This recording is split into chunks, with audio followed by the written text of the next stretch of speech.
Hello, everyone. I never expected to see so many people at this time of the day, so thank you.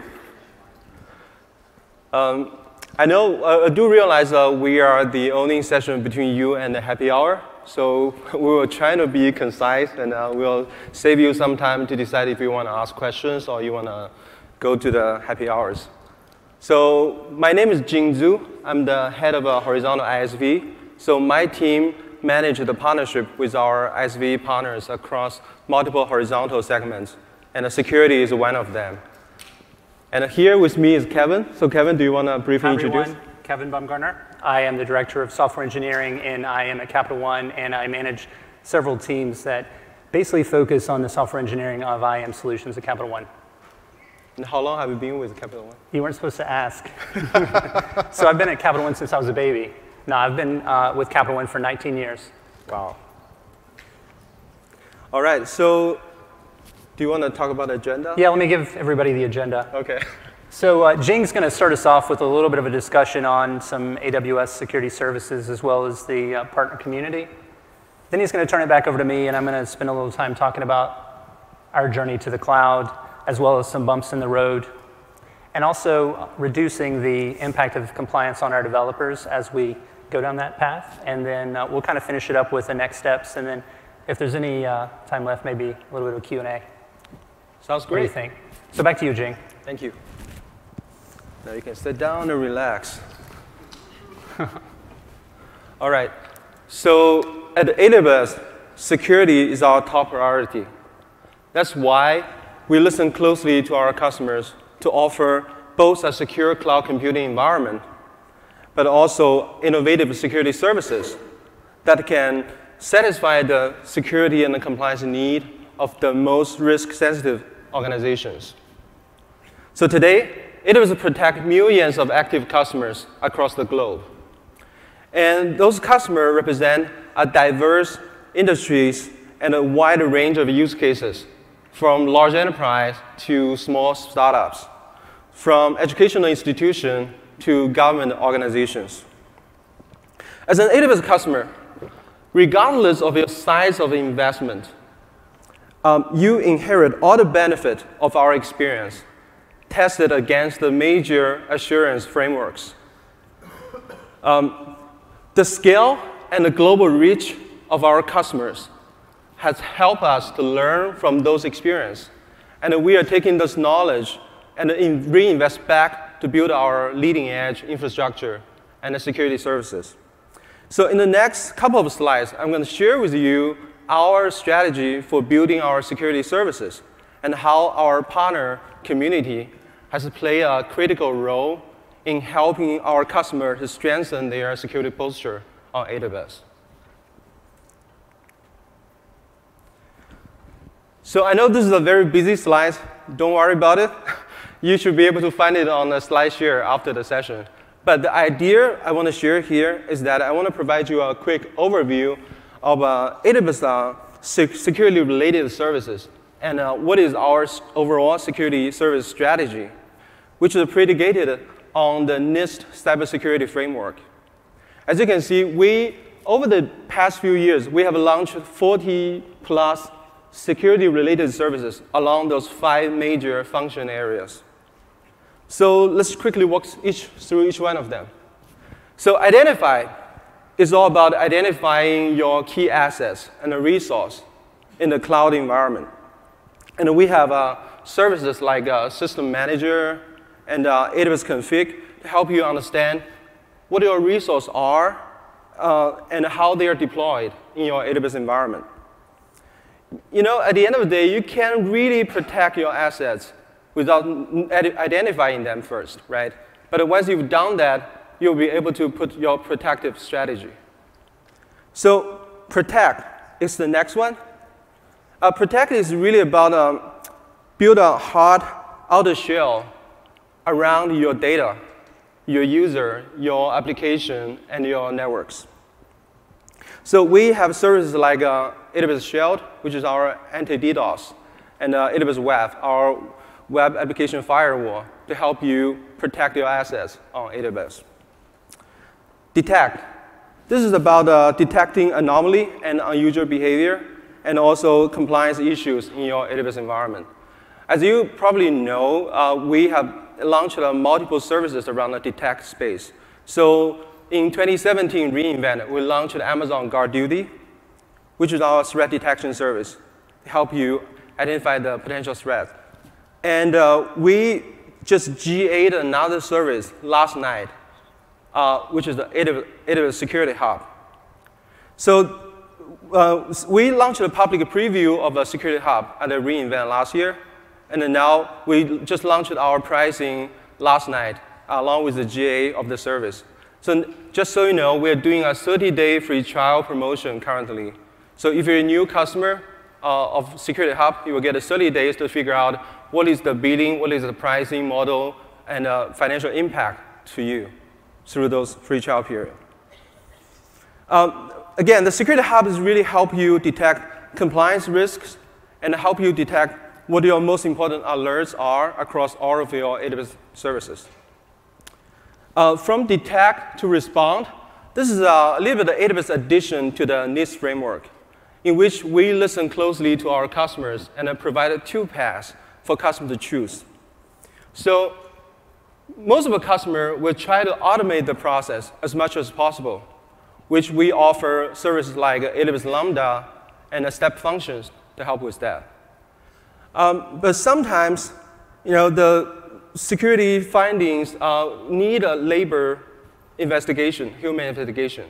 So we have services like Amazon CloudWatch and AWS CloudTrail to help you dive deep into the findings and figure out what's going on in the environment.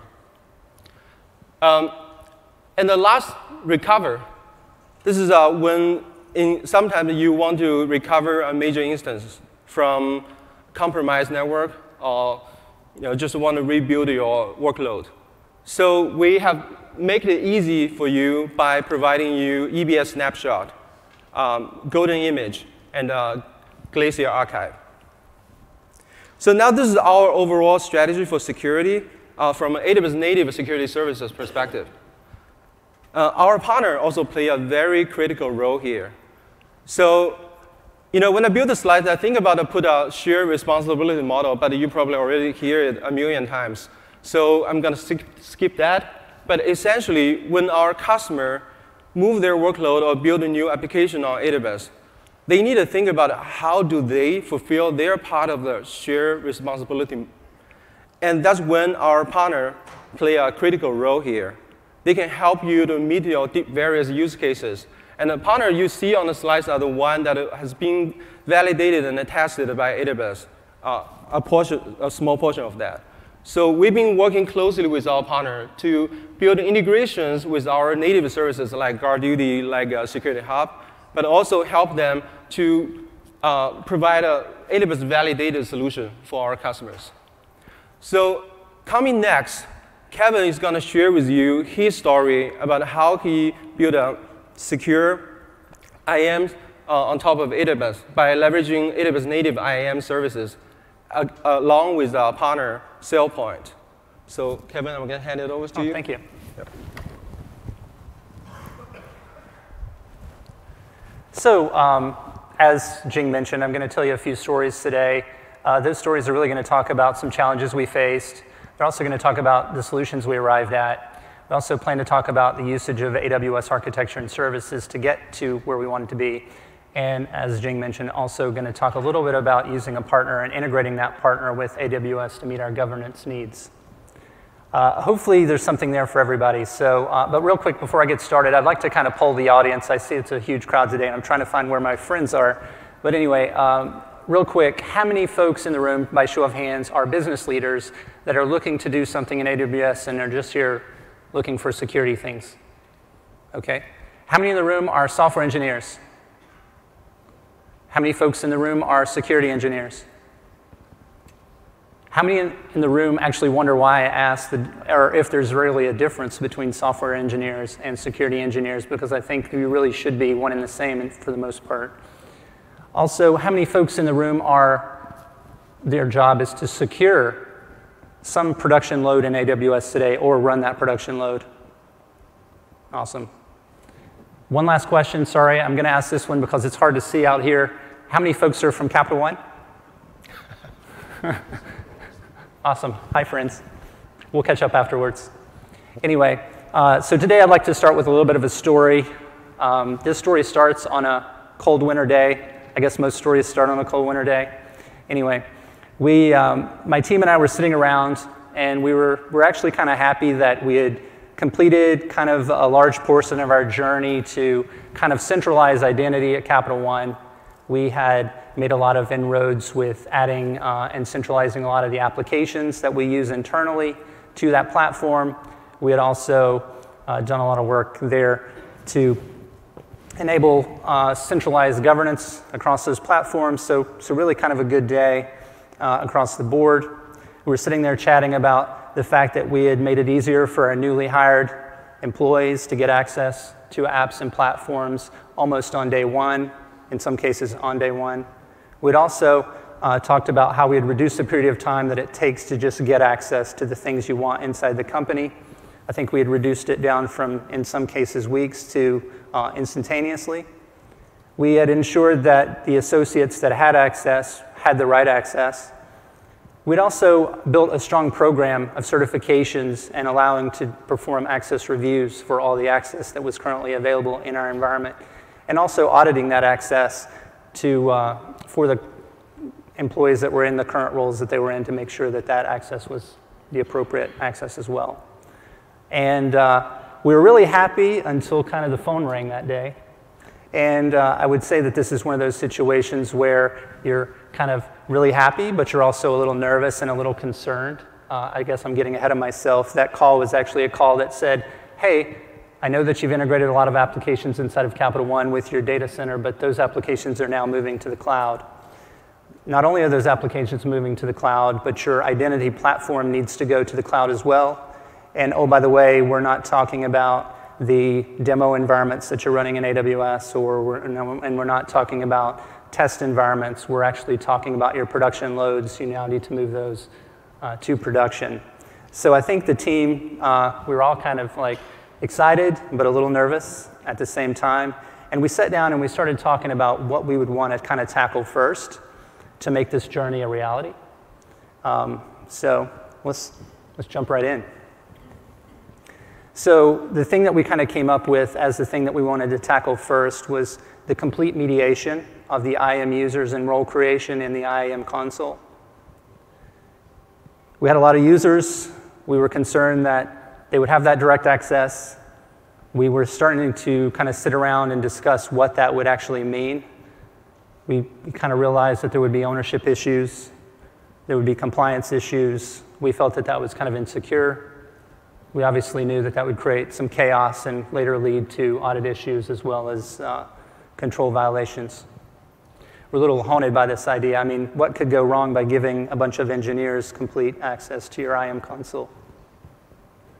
So we had that big question hanging out there. We kind of also reached out to the enterprise to get their thoughts, and their thoughts were pretty much a lot like ours. Enterprise was telling us, hey, you're going to give everyone the keys to the kingdom. They also considered those same ownership issues, the chaos. We also talked about difficulty in managing a new set of secrets and keys across the enterprise to support AWS. We also talked about the difficulty of cloud compliance, and we also realized that there might be some conflicting policies around the IAM roles. So all those things were kind of coming to head with us. So as you see, we've reached some bumps in the road. So we immediately set out to kind of limit that access to the IAM console. But that's not all. We set out to kind of list a few things that we'd also want to take a look at. We decided that we had some pre-approved. With that, we would have, I know this slide says permissions. I'm thinking more of some other things there, specifically our policies. So if we had pre-approved policies, how would we handle those? How would we handle also privilege policies? We would probably want to go through some sort of workflow for approval of those. We'd also talked about our compliance policies, making sure that we would still enforce those with whatever solution we ended up with, and then kind of make sure that we still held true to our centralized IAM role policies management goal and vision. We also wanted to make sure that the experience with AWS still look the same as the experience for any kind of access or entitlement that you would request inside the company. So really trying to, I guess lastly, we kind of had this vision. We had a proliferation of the use of system IDs throughout the company. And we also said, look, as we go to AWS, we want to start limiting the use of these system IDs and really move to IAM roles. We're not quite there yet, but we're still working on that. So we really felt that a good jump start to this would be to integrate that with our identity platform, and then integrate that identity platform over to AWS. So let me pause and tell you real quick about our identity platform. I think Jing already kind of spilled the beans on that, but we are currently using SailPoint's Identity IQ. They kind of have this approach where they say that identity management is governance-based. They provide us with an open platform to build upon, and it's optimized for hybrid environments, including on-premises and cloud installations and applications. Here's some additional things that SailPoint provides to us. I would just add that for me, I think I really like the connectors that SailPoint provides. They provide a number of connectors that allow us to connect to a lot of the applications that are already out there, so our engineers don't have to create custom connectors across the board. That being said, when we started our AWS journey, SailPoint didn't have a connector for AWS. So where I want to go next in this story is how we actually built the custom integration with AWS from the SailPoint application.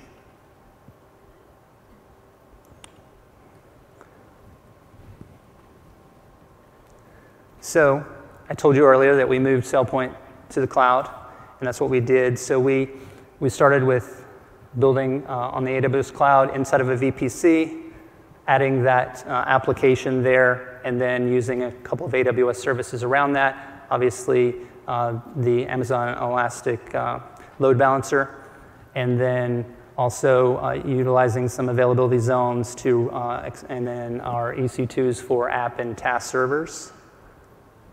And then RDS, Amazon RDS, the relational database service, running our database.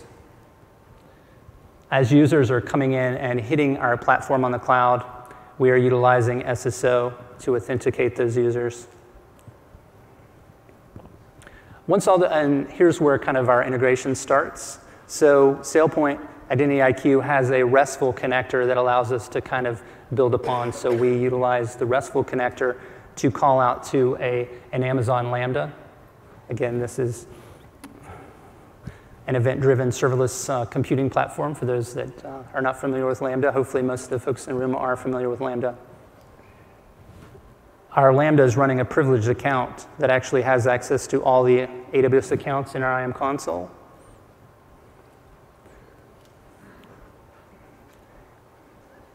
So these users will come into the SailPoint Identity IQ platform, and they'll make various requests for access. Once that access has been approved by managers, entitlement owners, policy owners, the message will be returned to our Lambda function, which will make a functional call out and return that back to the system, and that person will now have the access. I think for the coders in the room, I'd like to go a little bit deeper into what's happening in the Lambda here, so you can have some code to take home and play with. This is Python. I'm a big Python geek, so I like to use Python, but Amazon has an SDK that provides you with the ability to code in any of your favorite languages. Maybe I'll go over a list of those in a minute. But a really simple function, you see in this case, the SailPoint is passing the resource name in and into our function to create an IAM user. Here's another function that's also in the Lambda, create IAM role. Again, you should find most of these functions in your Amazon SDK. So as soon as you get back, take a look at it. It's pretty advanced. But if you're not a Python fan like I am, you also have C++ there. I think JavaScript, I think Node.js, .NET, Ruby, and maybe a few more that I don't know about yet. Golang. Okay, yeah, the Golang. Got it. Thank you. There may be more. I don't know. They're popping up every day, right? Thanks for the assist. But anyway, like I told you earlier, when we started this journey, SailPoint didn't have a solution yet. So we built this custom solution. But since then, SailPoint's actually caught up. So I think I'll take a moment just to show you what their solution looks like from a UI perspective, in case someone's out there looking for a solution. The first screen I want to show is their identity lifecycle support. This allows for the provisioning of AWS users, groups, and customer managed policies. Also allows for access requests to AWS policies via federated roles, and also certification of policy content and membership assignment. This screen is pretty much the same screen that all of our users would see if they were coming in to basically request anything in the application. It also adds policy support, so you can really identify and evaluate the dynamic conditions that, that may exist with this particular policy, and then also assess what the users potentially could have access to as you're trying to also approve the access. And also creates a nice audit trail of what and when, so you have greater context, again, around reviewing and approving, especially at certification time.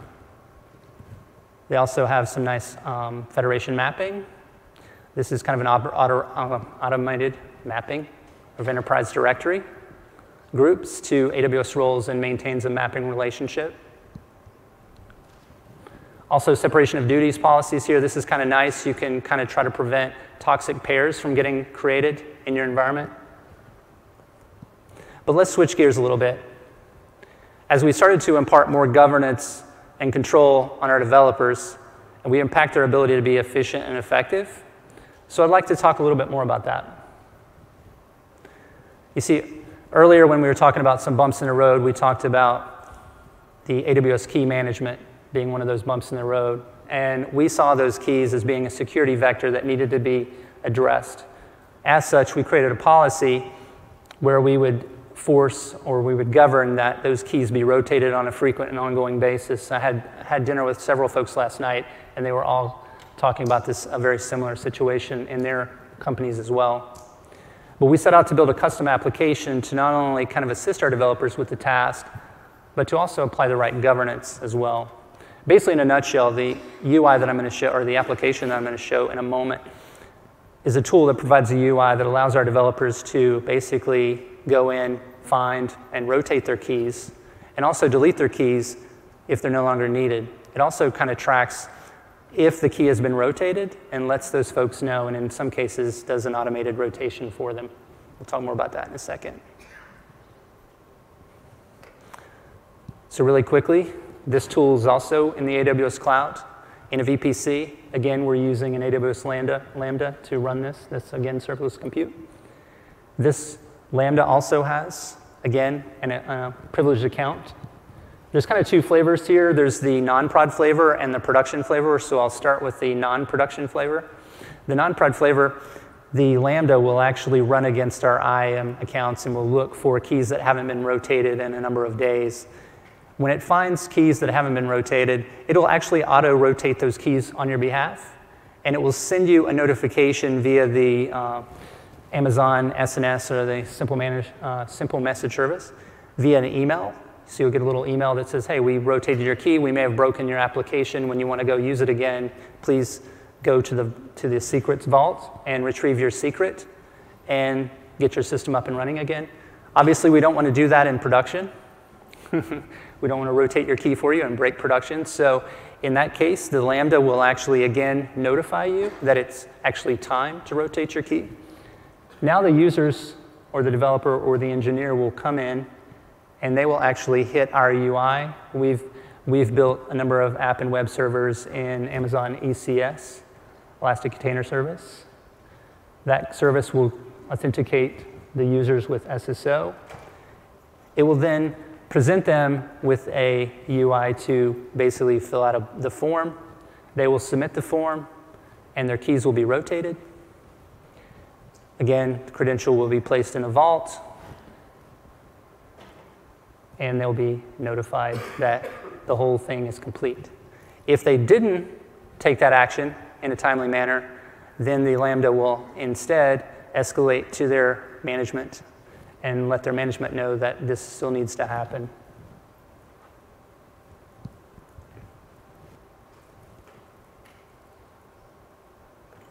Again, inside the Lambda, so digging in a little bit to give you some code to kind of use when you get home. Create access key. Again, a Python function that we're using in this solution. One more, delete access key. So usually when you have a create, you like to have a delete as well. And as a real treat, I just want to quickly show you what this tool looks like. This is a video demo, so I'm going to hit run on it, and we'll take a look. The developer is going in, adding the system ID. Oops. OK, so they added the system ID. They added the account name, they added the access key, and they hit submit. I don't know what happened there, but we'll move on. What they're getting is they're getting a notification back that their credential was stored in the vault, and that they've also been successful in what they tried to execute here, and that they will find a little note about that in their email. So hopefully, in today's talk, we gave you something that everybody can take back and apply. But finally, just to show you that we're not all work and no play, I wanted to show you some fun that I've had here with the virtual assistants. I think anybody that's been in IAM or identity or security for long, you're constantly answering this question: where is my access? How long do I need to wait? Who am I waiting on for approval? So wouldn't it be nice to be able to kind of ask, hey, Alexa, where is my access request? Hi, Kevin, you have 2 access requests. Access request 1 is waiting on manager approval. Access request 2 is complete. So just to summarize, today we talked about, we kind of gave you a really small glimpse into the journey. Obviously, it's a huge journey, and we're nowhere near complete. I know when we say what's next, that can kind of mislead you, because it's an ever-going, continuous journey. It's not really like we're done and we're moving on to something else. But I wanted to share with you today, and I think we did, how we were able to take a partner and integrate with our AWS to really kind of create a nice governance stance within the company. But even that solution is not 100% complete. We continue to add features and functionality as new governance comes on board and as we face new challenges. We've also had other teams within Capital One join us in that journey to continue to build, and even in some cases build better solutions for, say, IAM role. So we also talked about how we were able to kind of continue to reduce the compliance burden that we put on our developers as we continue down this journey. I'd like to lastly say that we continue to find solutions that reduce that burden. AWS has done a nice job making their lives easier, and I hope that we can continue to build solutions that make their lives easier as well. Thanks, everybody. Thank you. Back to you.